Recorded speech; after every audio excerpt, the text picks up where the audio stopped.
Good morning class. Today we will study about the classification of meristematic tissue.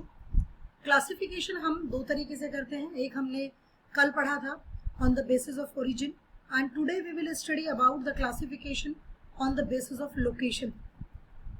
जहाँ उनकी location होती है, जहाँ वो प्लांट की बॉडी में प्रेजेंट होते हैं, वहाँ पर हम उनका लोकेशन के बेसिस पर क्लासिफिकेशन करते हैं.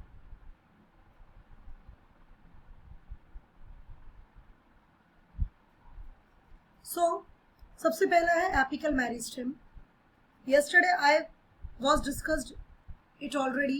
Apical meristem is present at the top of the shoot. Shoot का जो टॉप है वहाँ पर प्रेजेंट होता है and this helps in the growing the plant in height. Height में बढ़ाने में प्लांट को हेल्प करता है. It is present at the growing tips. जहाँ पर भी टिप्स ग्रोइंग होंगी वहाँ प्रेजेंट होगा. Basically it is present at here. अगर हम प्लांट के इस हिस्से को ऊपर से काट दें तो प्लांट की हाइट नहीं बढ़ेगी. जो ऑर्नामेंटल प्लांट्स होते हैं उनमें एपिकल मेरिस्टेम को रिमूव किया जाता है क्योंकि उनकी जो ग्रोथ है वो बहुत ज़्यादा नहीं होती, क्योंकि वो डेकोरेटिव प्लांट्स होते हैं. बॉन्साई वगैरह हम यूज़ करते हैं अपने घर को डेकोरेट करने के लिए. It is present at the growing tips of stem and roots. Cell division in the tissue leads to the elongation of stem and roots. ये रूट्स की टिप्स पर भी प्रेजेंट होता है और शूट टिप पर भी प्रेजेंट होता है. That is why it helps in the elongation. Height में बढ़ाने में प्लांट को उसकी लेंथ बढ़ेगी. That is due to apical meristem. thus it is involved in primary growth of the plant. The second type of meristem is intercalary meristem. Intercalary means which is present at this joint. जहाँ पर आपका कोई भी twig plant से emerge होता है, at that if you will feel कि वो जो पार्ट होता है, वो जो हिस्सा होता है प्लांट का, that is somewhat swollen and that is the reason intercalary meristem वहाँ पर प्रेजेंट होता है. जो हमारा इंटरकैलरी मेरिस्टेम है that is present at the base. Basically if you have observe this thing in your normal life, आप normal कोई भी एक प्लांट अगर आप देखते हैं तो आप एक चीज ऑब्जर्व करेंगे कि वहां से जो पार्ट होता है, कोई भी ट्विग, छोटी सी भी ट्विग है, इवन अगर लीफ भी जुड़ी हुई है एक ट्विग के साथ, then it is again that part is somewhat swollen. थोड़ा सा मोटा होता है वो पार्ट, जिससे कि वो अटैचमेंट के लिए एक प्रॉपर बेस दे देता है. तो it is present behind the apex. ये एपेक्स के बिहाइंड में प्रेजेंट होता है.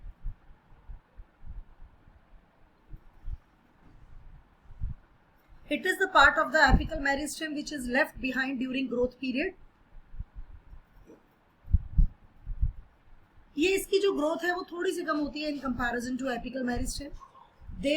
These are present at the base of the leaf and internode region. Internode का मतलब दो twigs के बीच का जो डिफरेंस है, देखिए ये डिफरेंस, ये यहाँ पर प्रेजेंट है, ये यहाँ पर प्रेजेंट है, तो यहाँ से लेकर यहाँ तक का जो डिफरेंस होगा दैट इज कॉल्ड इंटरनोड. उसको हम इंटरनोड कहते हैं. These led to the increase in the length of leaf. Leaf की लेंथ को इंक्रीज करने में ये हेल्प करता है basically. Example in grasses, stem, bamboo stem and mint stem. These are the basically grasses. Proper जो हमारा प्लांट है, ये प्रॉपर प्लांट नहीं कहूंगी मैं इनको कहूंगी दीज आर नॉट दैट के स्टेम भी.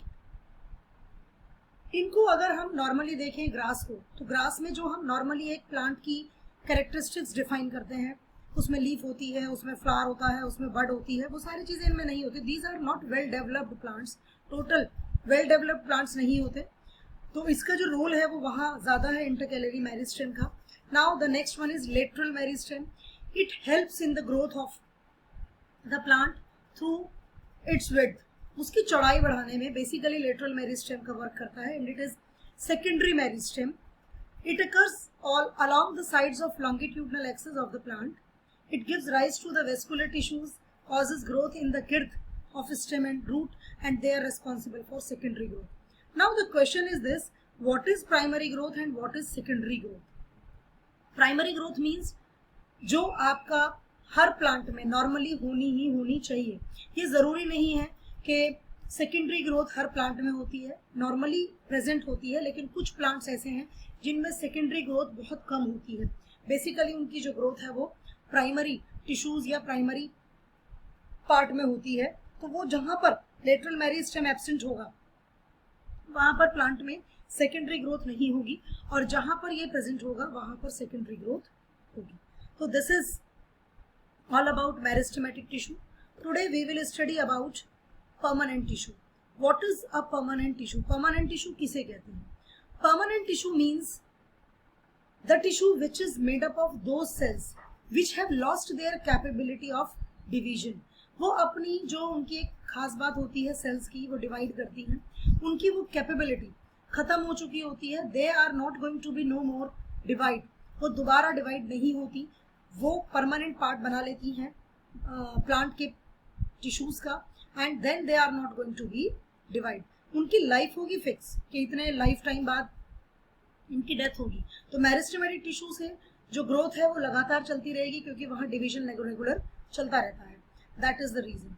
Second thing is that they have definite shape, size and thickness. इनका डेफिनेट साइज भी होगा, शेप भी होगी और थिकनेस भी होगी। The permanent tissue may be dead और लिविंग। बिल्कुल, परमानेंट टिश्यू कुछ भी हो सकता है, वो डेड भी हो सकता है, वो लिविंग भी हो सकता है। The division and differentiation of the cell of meristematic tissue give rise to permanent tissue. अब ये दो टर्म जरा आप ध्यान से समझिए। एक क्वेश्चन तो आपके दिमाग में ये आया होगा कि अगर सेल्स डेड हैं तो वो कैसे परमानेंट टिश्यू का पार्ट बनाती हैं? प्लांट की बॉडी में बेटा हमारी बॉडी से रिक्वायरमेंट अलग है। प्लांट की बॉडी में अगर डेड पार्ट भी होगा, प्लांट की बॉडी का जो फीकल मैटर होता है, जो वेस्ट मटेरियल होता है, वो भी प्लांट की बॉडी के साथ ही एसोसिएटेड होता है, क्योंकि प्लांट को बहुत ज्यादा स्ट्रेंथ की जरूरत होती है। That is the reason.